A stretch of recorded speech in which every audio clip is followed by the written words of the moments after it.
गर्भवती और डरावनी रात। 1999 शब्दों की एक हॉरर स्टोरी। संध्या का समय था।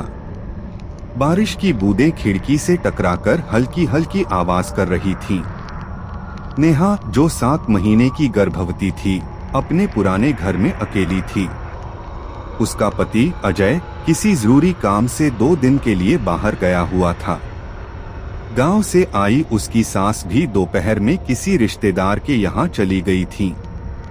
घर की खिड़कियां लकड़ी की थीं और हल्की हवा के झोंकों से चरमराने लगती थीं।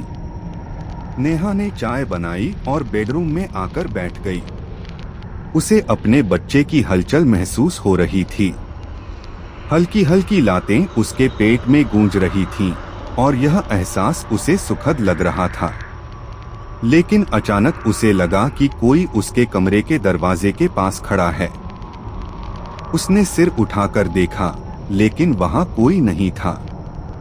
शायद उसका भ्रम था। वह फिर अपने हाथों से पेट सहलाने लगी। लेकिन तभी दरवाजा अपने आप धीरे धीरे खुलने लगा। नेहा का दिल जोर से धड़कने लगा। वह हिम्मत करके उठी और दरवाजा बंद कर दिया। शायद हवा से खुला होगा, उसने खुद को समझाने की कोशिश की। लेकिन जैसे ही वह वापस बिस्तर पर बैठी, उसे सीढ़ियों पर किसी के चढ़ने की धीमी आवाज सुनाई दी। टप टप टप। नेहा का कलेजा मुंह को आ गया। इस समय घर में तो कोई नहीं था। उसने धीरे धीरे बेडरूम का दरवाजा खोला और झांक कर देखा। सीढ़ियां खाली थीं, मगर उसे लगा कि कोई नीचे हॉल में खड़ा होकर उसे घूर रहा है। अचानक लाइट झपकने लगी। अब उसे पूरा यकीन हो गया कि कुछ गड़बड़ है। वह अपने मोबाइल की ओर भागी और अजय को फोन लगाने लगी, लेकिन नेटवर्क गायब हो गया। उसका दिल तेजी से धड़कने लगा। अचानक कमरे के कोने से किसी के भारी भरकम सांस लेने की आवाज आई।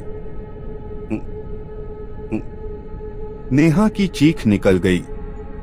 उसने डरते हुए सिर घुमाया और देखा। एक परछाई, लंबी काली अजीब सी आकृति। वह कोने में खड़ी थी, लेकिन उसका चेहरा नहीं दिख रहा था। नेहा के हाथ पे सुन्न पड़ गए। वह हिल भी नहीं पा रही थी। तभी उस परछाई ने धीरे धीरे अपने हाथ उठाए। उसके नाखून लंबे और खून से सने हुए थे। मेरा बच्चा, एक डरावनी फटी हुई आवाज गूंजी। नेहा को ऐसा महसूस हुआ जैसे किसी ने उसके पेट को जोर से दबा दिया हो। दर्द की लहर दौड़ गई। वह तड़प उठी। वह किसी तरह हिम्मत जुटाकर बिस्तर से नीचे उतरी और दरवाजे की ओर दौड़ी। परछाई उसके